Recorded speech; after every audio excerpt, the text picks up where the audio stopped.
Warraana dhiibaniif wayyoo mudhii koo hidhadheen qaba kaayyoo sichis gadeen taatu hin guddattanaan jedhe Waaqayyoo.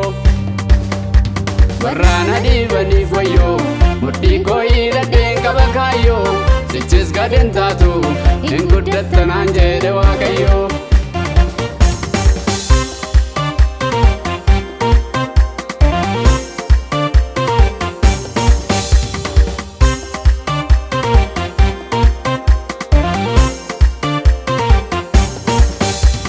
Baay'eena jaallata barruu keerratti so'ana baatta seenaa waliin qabna silaa sattaamittiin na dagatta.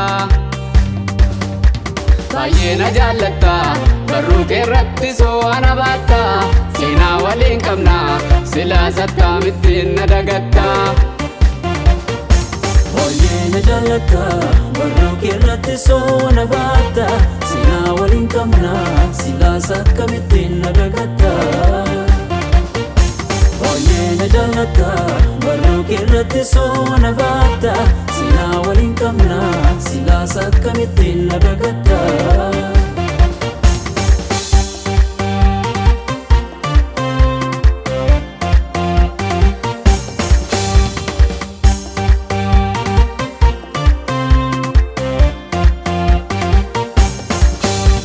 Ulfina keenyu laatu garuu dubbii kee salphate namni maal ta'eetu maaloo gooftaa si dagate.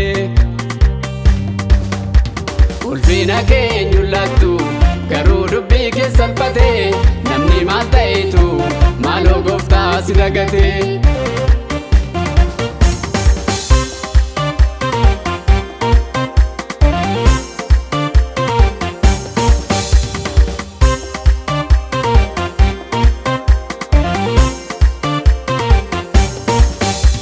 Qaa'eel irraa maaliif namni akka isaan baratu yoo baay'ate hojii waggaa muraasa kan jiraatu. Yoo baay'ate hojii waggaa muraasa kan jiraatu warra akka Abeel irraa gooftaan aarsaa isaa fudhatu.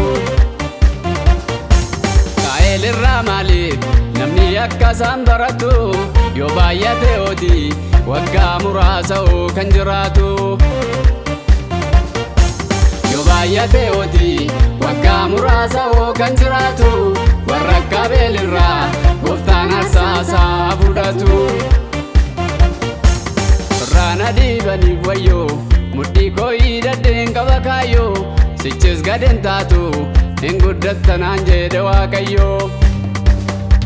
Warraana dhiibaniif wayyoo mudhii koo hidhadheen qaba kaayyoo sichis gadeen taatu hin guddattanaan jedhe Waaqayyoo.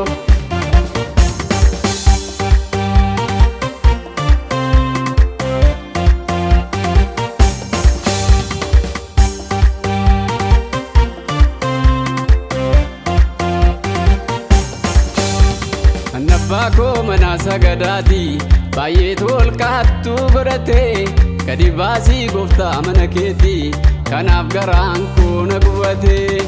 Abbaa koo mana sagadaati baay'eetu ol kaattu godhate gadi baasii gooftaa mana keeti kanaaf garaan koo na gubate.